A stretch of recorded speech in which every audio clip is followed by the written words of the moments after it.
இது Wednesday evening ஆச்சு அப்படின்னா தான் நமக்கு பொழுது விடியும். ஏன்னா நம்ம வந்துட்டு நைட் ஷிஃப்ட்டில் இருக்கோம் இல்லையா. ஸோ காலையில் ஷிஃப்ட்டு முடிச்சுட்டு தூங்குறதுக்கே ஒரு 5 o'clock ஆகிடுச்சு.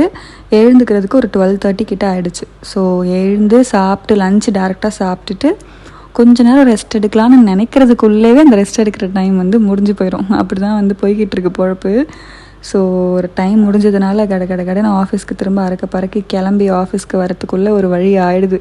கொஞ்சம் டயர்டாக இருக்க மாதிரி இருக்கும் கண்டினியூஸாக ஆஃபீஸ் போகும்போது. பட் வேறு வழி இல்லை, கவர் பண்ணி தான் ஆகணும் டேஸ் ஆஃப் அட்டெண்டன்ஸை.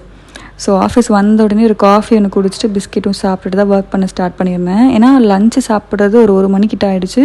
அதுக்கப்புறம் ஒரு 6.5 hours கிட்ட கேப் ஆயிடுது. ஸோ நல்ல பசி, அதனால் சாப்பிட்டு முடிச்சுட்டு ஒர்க்கு ஆரம்பிக்கலாம் அப்படின்னு சொல்லி தான் யூஸ்வலாக வந்து அப்படி பண்ணுவேன். இதுக்காக தான் வந்து நான் எப்போவுமே இந்த ஜூஸ் அரைச்சி எடுத்துகிட்டு வருவேன், நட்ஸ் ஜூஸு. பட் வந்து அது என்னமோ தெரியல, மிஸ் ஆகிட்டே இருக்குது இந்த வீட்டுக்கு வந்ததுலேருந்து. இதுக்கப்புறம் ஃபாலோ பண்ணணும்னு நினச்சிட்டே இருக்க முடிய மாட்டேங்குது. இந்த வீக் ஃபுல்லாக வந்து ஆஃபீஸில் வந்து கிரிக்கெட் டோர்னமெண்ட் போயிட்டுருக்கு. ஸோ எங்களோட டீமில் இருந்தும் பார்ட்டிசிபேட் பண்ணியிருந்தாங்க. அதனால சேரப் பண்ணுறதுக்காக போகலான்னு சொல்லி பிளான் பண்ணி போயிருந்தோம் மேலே. ஸோ எல்லாத்தையும் முடிச்சுட்டு பார்த்துட்டு வந்து திரும்ப பேக் டு ஒர்க் வந்து வந்தாச்சு. இன்றைக்கி இப்படி தான் சூப்பராக போச்சு. உங்களோட டே எப்படி போச்சுன்னு மறக்காமல் கமெண்ட்ஸில் சொல்லுங்கள். Stay tune.